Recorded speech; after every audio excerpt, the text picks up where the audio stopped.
Hey guys, Kenny here.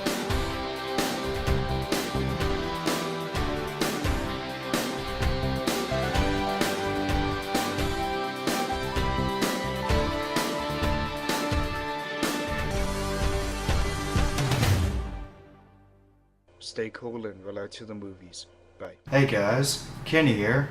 I'm here to review the 2012 re-release in 3D of Titanic this is the 1997 re-release. This is the original 1998 VHS of Titanic. First off, I'll talk about the 1997 movie itself. It's about Jack and Rose and their love story. At first were kind of at odds with each other, and also because of who they are and because of the class system that separated them. She was rich, he was like poor. Because of their connection between them, they really started actually falling in love with each other, and that also made the husband to be the fiance of Rose, Billy Zane. The ship hits this iceberg, and then that's when it starts sinking. I like the character, I forget his name in it, who was the one who, I think he had the ship actually built. He was very good in this. I really enjoyed his character, and I also felt heartbroken for him near the end when the ship actually was sinking, because he stayed on the ship. And Jonathan Hyde, he was the one I think who he was the one who actually designed it. He came up with the idea of that ship, and he was the father of Rose's character, and I really also liked his character. And Bernard Hill, I think his name is.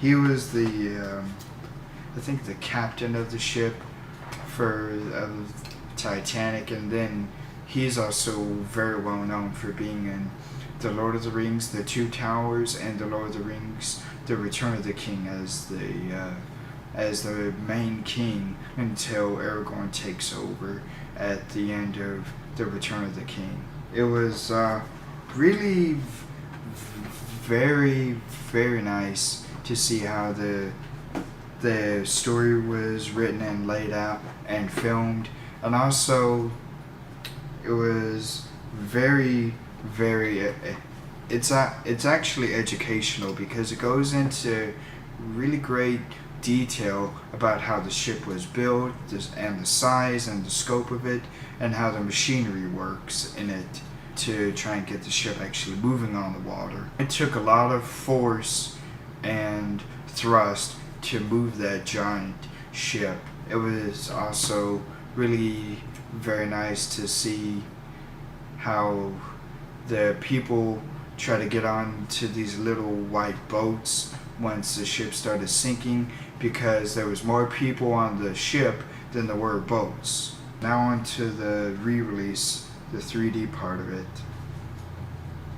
I know that it took, I think it took over 2 years for the 3D conversion to be made of Titanic, and I really think the 2 years of work for the conversion of the 3D for it really did pay off, because it felt more like the 3D was actually important to the story. I felt like it was more real looking than any like other movies that were shot for 3D or post converted for 3D, because this actually took years to do, and I really enjoyed it for that part, and I respected it, and I think that it actually made the movie even more enjoyable to see it in 3D. I loved how gorgeous the 3D looked for this, because that made the ship even look more grand, and it made the shots look more compelling, and it drew me into the movie even more than when I saw it originally in theaters. With this, when it was in theaters back in 1997, and it looked even more like actual 3D than, like I said, anything that was shot for 3D or post converted. It looked much better than anything that's been post converted for 3D recently, and it even looked better than anything that was shot 3D in recent years. So that's really a testament to how well it was shot originally and how it was constructed back in 97 or released for this version. This is the original VHS release. This is the 2-tape set, and then how it was redone or re-released for the 3D this year, and I'm very glad I saw it. I'll give it a 5 out of 5 stars for the movie itself and for the 3D. I thought they both worked very well hand in hand. So stay cool and roll out to the movies. Bye.